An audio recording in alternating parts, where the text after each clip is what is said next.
warm welcome to all of you to my channel Gear to Excel.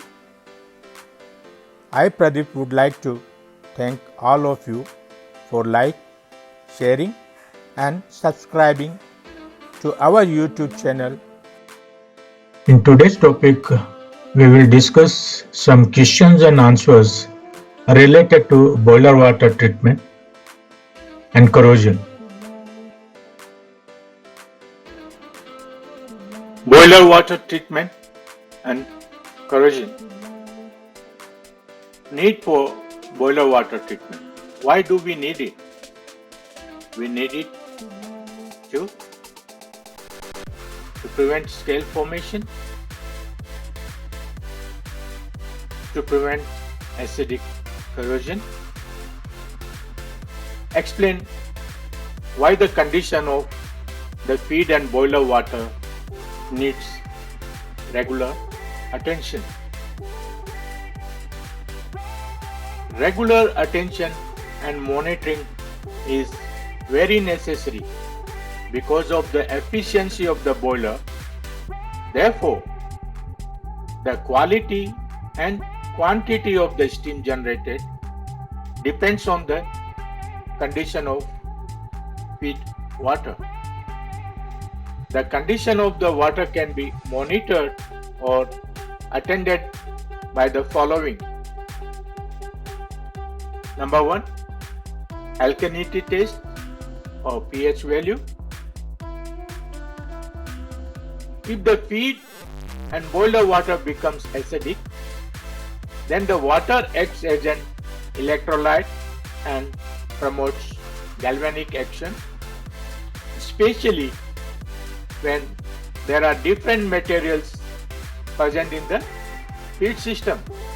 For example, condenser tube, aluminum brass, boiler tube, carbon steel. It is for this reason that the boiler water is usually maintained in a slightly alkaline condition. Litmus paper can also determine the pH value. This is how a litmus paper looks like. They are the pH strips.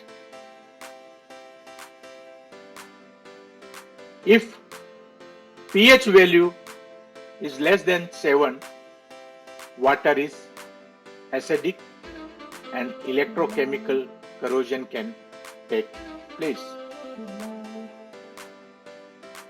If pH value is greater than 7, water is alkaline,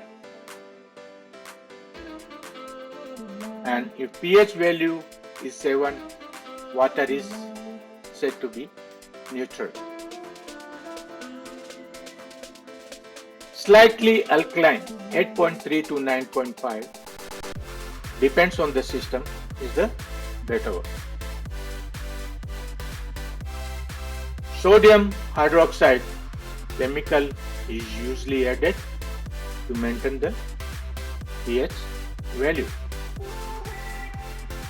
Chloride level. Regular testing of the chloride level in the boiler ensures for the monitoring of any seawater contamination. Any leaks from auxiliary condenser, etc. can be monitored by this test. Shower or distilled water are not free from chlorides and are to be checked regularly if they are to be used as makeup feed.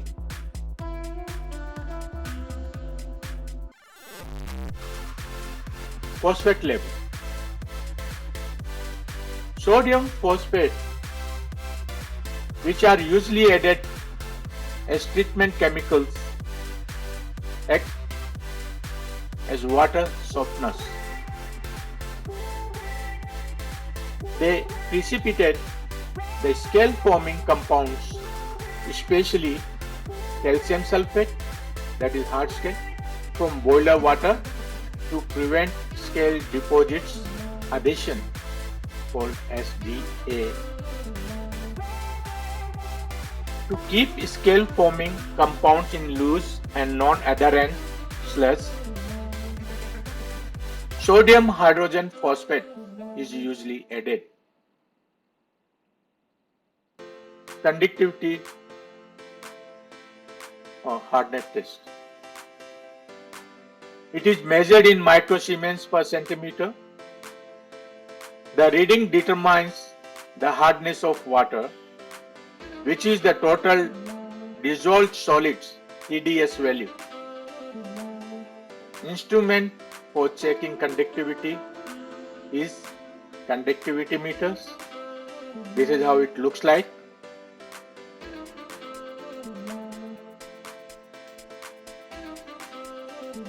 Hydrogen level. Correct dosage of chemical prevents oxygen corrosion.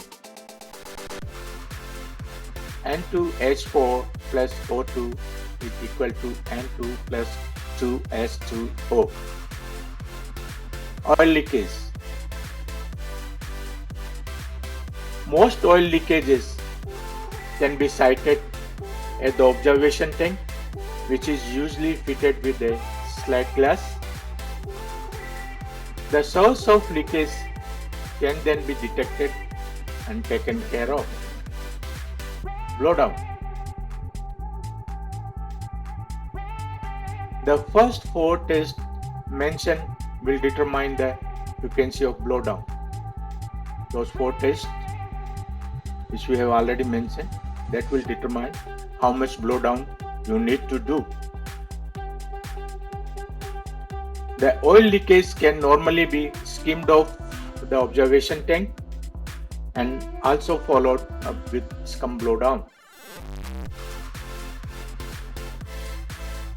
Blowdown more than necessary is not economical. In this case, your operating cost will go high.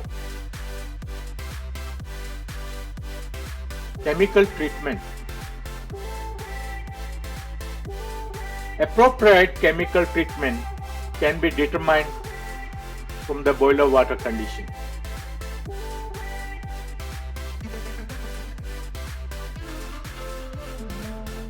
Possible consequences if this attention is neglected with their reasons.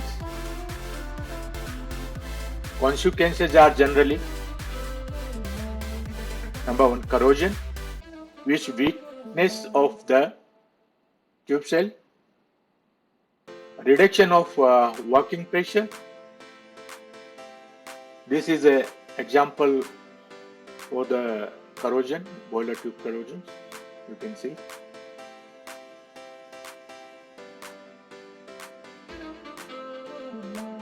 Corrosion is a phenomenon in which atmospheric oxygen in the air or water reacts with the metal to form oxides.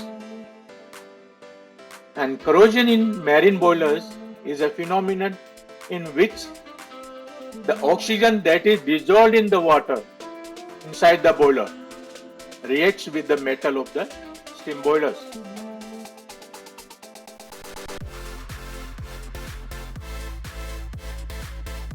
Number 2, scale formation. Improper heat transfer, overheating, distortion and failure of boiler. This is an example. You can see how the scale formation looks like.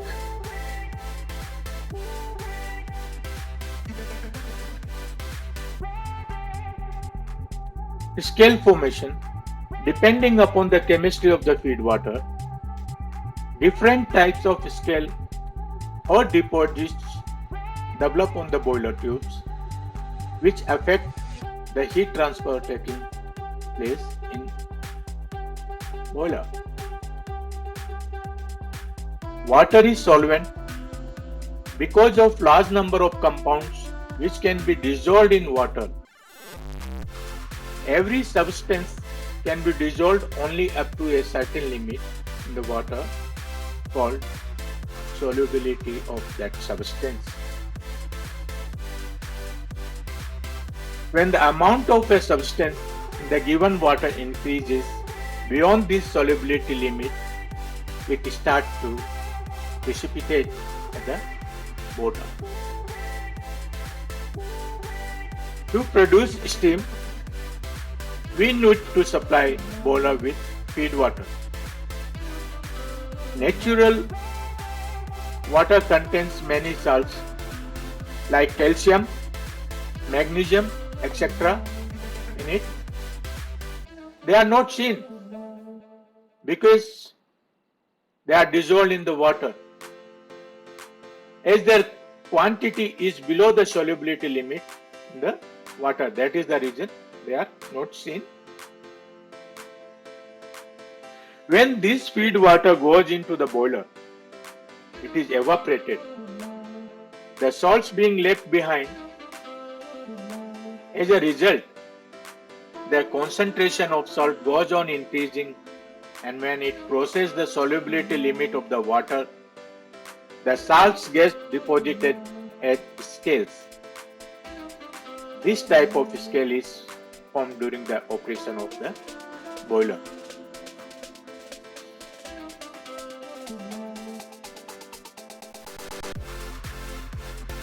Number 3, carryover. Damage of steam-driven machineries like COPT, turbo generator, etc. And this is one example of carryover, how it looks like. It's like the foaming and carryover or priming.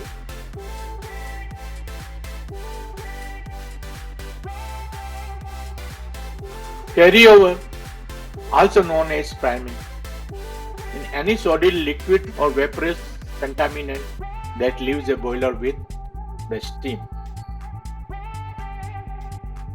In low or medium pressure boilers, entrant boiler water is the most common cause of steam contamination. Mechanical factors such as boiler design, high water levels, load characteristics, and chemical factors such as high solid concentrations, excessive alkalinity, presence of contaminant contribute to the creation of carryover. Two of the most common mechanical causes of carryover are operation in excess of design load and sudden increase in load. They can cause the carryover. These are the most common causes.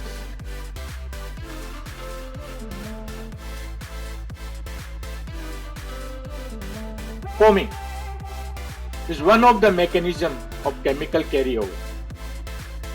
Foaming tendencies are increased with increases in alkalinity and solid content.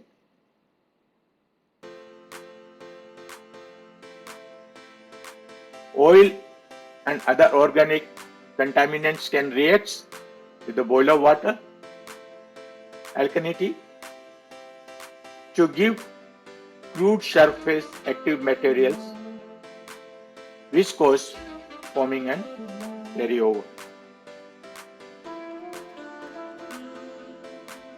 Control of boiler water chemistry is essential to minimize carryover and allow mechanical separation to work effectively. The parameters that must be controlled are control foaming. What all parameters we have to do? Stored dissolved solids, alkalinity, silica,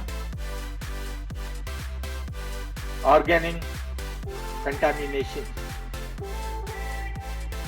These should be maintained within the boiler manufacturer's guidelines. It should not increase. We must maintain this one.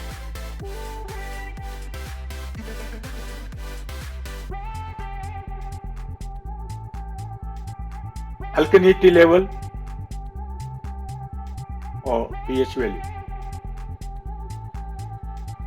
Too much alkalinity can lead to caustic corrosion or caustic embrittlement. Attacks the crystalline structure of the material and results in crack in the grain boundaries. These result in failure of the material, sometimes called as caustic gouging or pinhole failure in the boiler. So you can see that what is caustic gouging or pinhole failure in the boiler. That is the reason. Chloride level.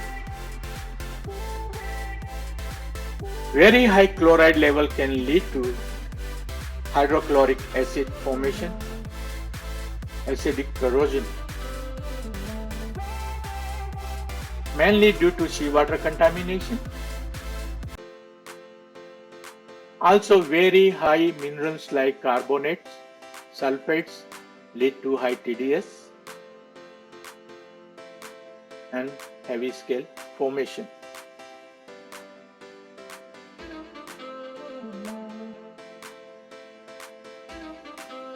Phosphate level.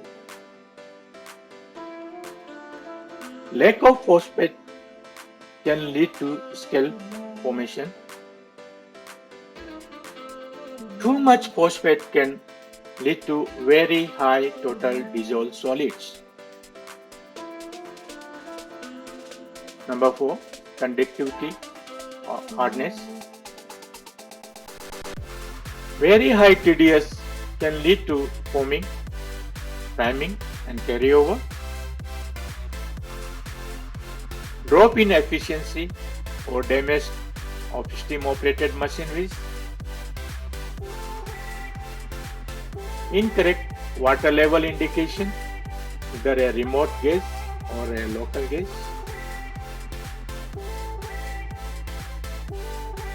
Hydrogen level. Prevent oxygen corrosion. Too much doses can lead to ammonia formation. Ammonia attacks the copper alloy in the condensate system. Keeping the feed water at a higher temperature reduces the amount of dissolved oxygen. That is the reason we always keep cascade tank temperature at higher temperature level. That is the reason for that.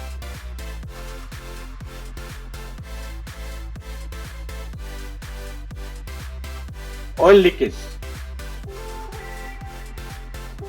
Possibility of contamination through leakage in oil heater or tank heating, etc. can lead to foaming, priming and carryover.